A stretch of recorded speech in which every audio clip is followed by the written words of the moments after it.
వెంటిలేటర్పై ఉన్న రాష్ట్రాన్ని కోలుకొని గాడిలో పడే విధంగా కూటమి ప్రభుత్వం చర్యలు చేపట్టిందని మంత్రి పయ్యావుల కేశవ్ అన్నారు. గత ప్రభుత్వం చేసిన ఆర్థిక విధ్వంసాన్ని సరిచేసుకుని ఇప్పుడే అభివృద్ధి సంక్షేమం వైపు ప్రభుత్వం అడుగులేస్తుందని ఆర్థిక మంత్రి పయ్యావుల కేశవ్ తెలిపారు. ఏపీలో నడిచే కేవలం అంబేద్కర్ రాజ్యాంగమేనంటున్న మంత్రి పయ్యావుల కేశవ్తో మా regional coordinator Praveen face to face.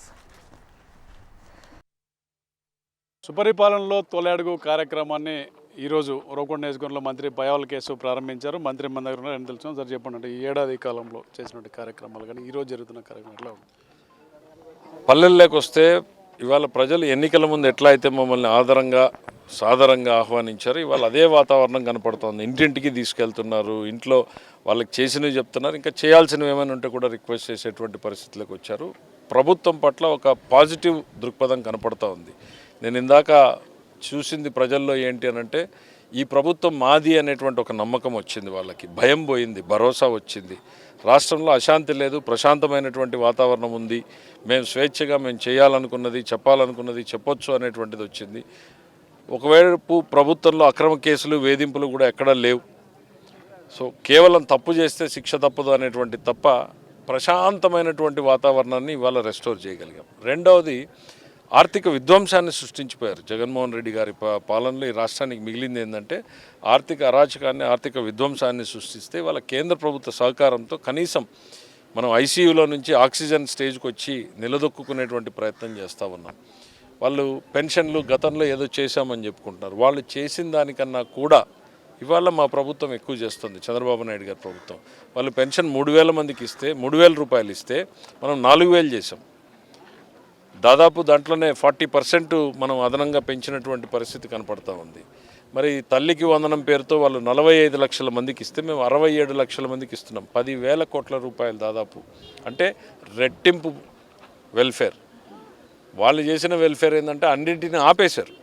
ఉద్యోగస్తుల జీతాలు, ఉద్యోగస్తుల డబ్బులు వాడుకోవడం నుంచి మొదలుకొని కాలేజీ స్కూల్ పిల్లలు కట్టినటువంటి ఫీజుల్ని కూడా వాడుకునేటువంటి పరిస్థితులకు వస్తే ఇవాళ మేము అన్నింటినీ నడిపిస్తూ, ఒకవైపు సాగునీటి ప్రాజెక్టులు, తాగునీటి ప్రాజెక్టులు, రహదారులు నడిపిస్తూ, పెట్టుబడులను ఆకర్షిస్తూ, మరోవైపు సంక్షేమాన్ని నడిపిస్తున్నాం. డెఫినెట్గా ఆ ప్రభుత్వానికి ఈ ప్రభుత్వానికి 1000 రెట్లు తేడా ఉంది. మేము 1000 మెట్లు పైన ఉన్నాం, వాళ్ళు ఎక్కడ అధపాతాళంలో ఉన్నారు. ఇది ప్రజల కోసం పనిచేసేటువంటి ప్రభుత్వం, బాధ్యతతో పనిచేసేటువంటి ప్రయత్నం, ప్రజా సమస్యల పరిష్కారం కోసం పనిచేసేటువంటి ప్రయత్నం ప్రభుత్వమే తప్ప భయపెట్టి రాజ్యం చేసేటువంటి ప్రభుత్వం కాదు ఇది. అయితే ఇప్పటికే వైఎస్ఆర్సీపీ వాళ్ళు కూడా కార్యక్రమం చేస్తున్నారు, రీకాల్ మేనిఫెస్టో అనే కార్యక్రమం కూడా పెట్టారు, సూపర్ 6 అమలు చేయట్లేదనే ప్రధానమైన ఆరోపణలు కూడా చేస్తున్నారు.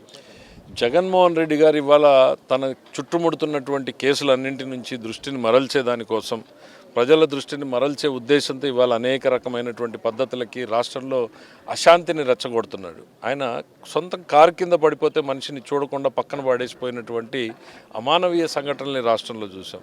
రైతుల పరామర్శ పేరుతో పోయి మహిళల మీద దాడి చేశారు. ఇవన్నీ ఎందుకు చేస్తున్నారు అని అంటే, చెప్పాం కదా, మొన్న మేము చెప్పాం, రౌడీ రిక్రూట్మెంట్ బోర్డు స్టార్ట్ చేసింది. వాళ్ళు రౌడీలందరినీ మేము రిక్రూట్ చేసుకుంటాం, రాష్ట్రంలో అరాచకాన్ని అప్పుడు పోలీసుల్ని ఉపయోగించి భయపెట్టాం, ఇప్పుడు రౌడీలను ఉపయోగించి భయపెడతాం అనేటువంటి దానికోసమే ఈ పర్యటనలు తప్ప ఎక్కడ ఇవాళ కళ్ళ ముందు కనపడడం లేదా? పెన్షన్ 4,000 రూపాయలు చేసింది, తల్లికి వందనం పెంచింది కనపడడం లేదా? దీపం పథకం ఇచ్చింది కనపడడం లేదా?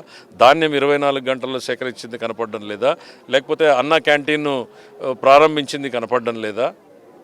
ఇవన్నీ జగన్మోహన్ రెడ్డి గారు కళ్ళుండి చూడలేకపోతే ఆయన ఏమంటారో ప్రజలు నిర్ణయించుకుంటారు. ఇవే కాదు, చెప్పకుండా చేస్తున్నటువంటివి ఎన్నో 1,000 కోట్ల పెట్టుబడులు తీసుకొచ్చాం. హంద్రీనీవా కాలువ పనులు రండి చూపిద్దాం, శరవేగంగా పనులు జరుగుతూ ఉన్నాయి. గంప మన్ను తీసావా, 3 నెలల్లో ప్రారంభిస్తానన్నాం.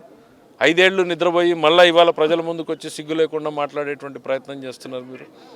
ఇది తప్పకుండా ప్రజల కోసం పనిచేసేటువంటి ప్రభుత్వం, ప్రజా సంక్షేమం కోసమే ప్రభుత్వం పనిచేస్తుంది. రాష్ట్రంలో రెడ్ బుక్ రాజ్యాంగం అమలు అవుతుంది, పక్కగా కేసులు నమోదు చేసి ఇబ్బందులకు గురి చేస్తున్నారు, అది కూడా ప్రధానమైన ఆరోపణ, అదే ప్రచారం చేస్తున్నారు. మేము ఎక్కడా కూడా అక్రమ కేసులకు పోవడం లేదు, అది చంద్రబాబు నాయుడు గారి విధానం కాదు. మొదటి రోజు శాసనసభలోనే చంద్రబాబు నాయుడు గారు ప్రకటన చేశారు, తప్పు చేస్తే సొంత పార్టీ వాళ్ళనైనా నేను క్షమించే ప్రసక్తి లేదు అని. తప్పు చేసిన వాళ్ళు తప్పకుండా ఏదో ఒక షెల్టర్ తీసుకుంటారు. దొంగ పోయి నేను దొంగ అని చెప్తాడా? నేను దొంగతనం చేయలేదనే చెప్తాడు.